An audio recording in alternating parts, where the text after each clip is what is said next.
with the sea shanty of the island where we ride the train. Way up the riding, way up the riding, way up the riding, early in the morning.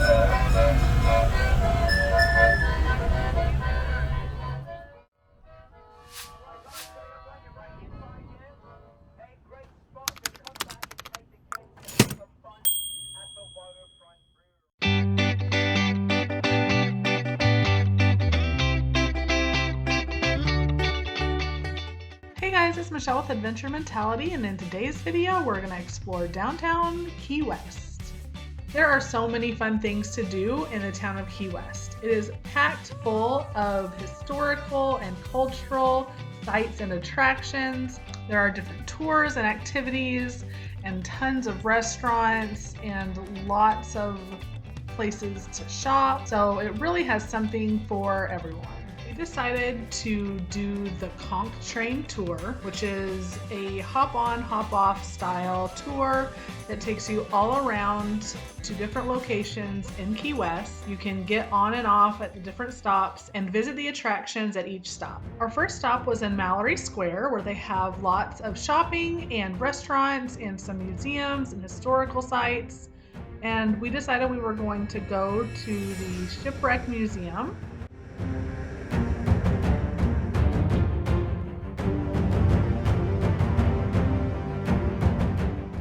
In this museum, you will see lots of items that were found during shipwrecks. You'll also learn about the history of the shipwrecks and how it basically shaped the culture and the economy of the island.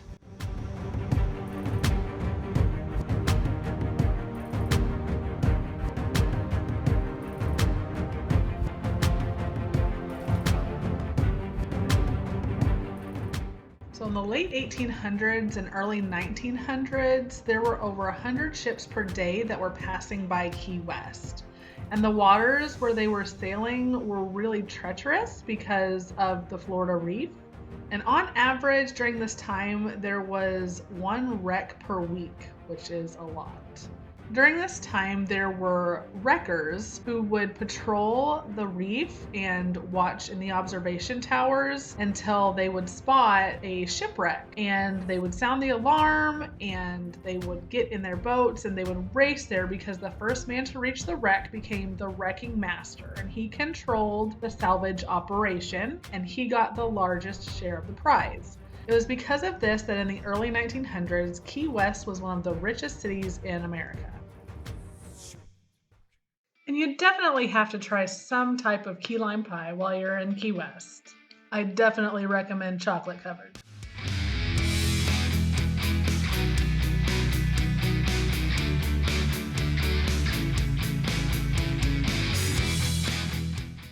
Another interesting stop is the Southernmost Point buoy. This is the southernmost tip of the United States of America, and it's a really neat place to stop and get your picture taken. Most of the time there will be a long line, but if you time it just right, you can get there when there's nobody waiting.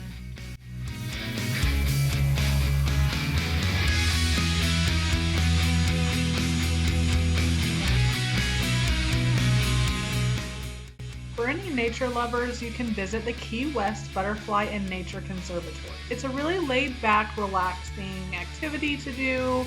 You just walk through and there are benches. You can watch the butterflies, you can watch the birds and look at the plants and take pictures.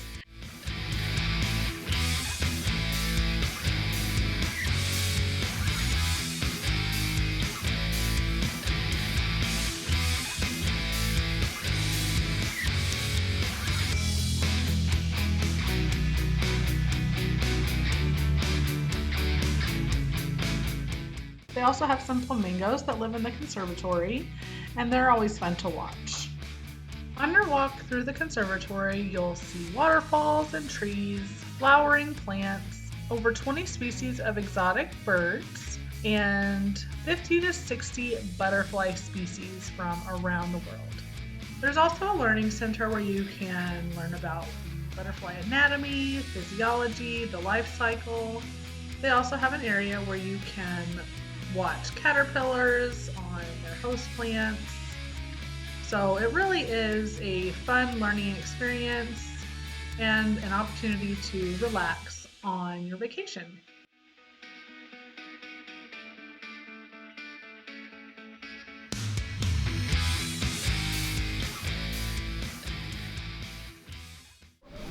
Check in the mirror room, make sure you don't have any butterflies. Oh! You don't have any butterflies? Anybody got any butterflies? I didn't have it. I don't want to. Alright. We gotta get some air and. There are so many sights and attractions that we did not get to see on our one-day trip to Key West. So in my next video, I'm going to highlight some of the attractions that we missed and maybe give you some inspiration for your next trip down to Key West. From hurricanes. Built in 1920. Casa Marina, that literally translated means house by the sea. A lot of people think it's the Atlantic Ocean along here. It is not the Atlantic Ocean along here. It's actually the Straits of Florida. And as far as your eye can see on the horizon, which is about 6 miles, that's where you're going to find the only living reef in North America. It's called the Florida Reef, and it is a barrier reef. Stops all our wave action about 6 miles out. And we have no pounding surf here, we have no undertows, and because we have no pounding surf, we have to buy our sand. You need pounding surf to make sand. We buy our sand from the Bahamas, we also get it from the Florida Panhandle. True story. True but disillusioning. The front door and the back door are perfectly lined up. And when both doors are open, it's like looking straight down the barrel of a shotgun. And they were designed that way for ventilation purposes. And here's our cemetery. Our cemetery is like a lot of other places in Key West. It's kind of crowded. It's kind of quirky. And it is steeped in history. We ended our day in Key West by checking out the Southernmost Mansion. It is a hotel that you can stay at. The number of rooms might be limited, but it definitely makes up for that in style.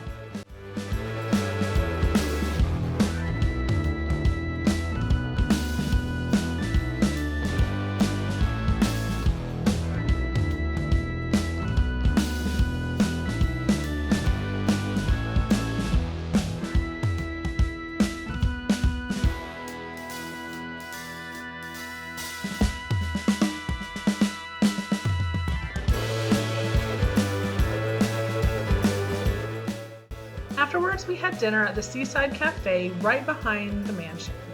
The food was delicious and the view was spectacular. All in all, I'd say our day trip to Key West was definitely a success. We all had an amazing time and we really can't wait to go back again. Don't forget to check out my next videos for more tips and inspiration on traveling to Key West.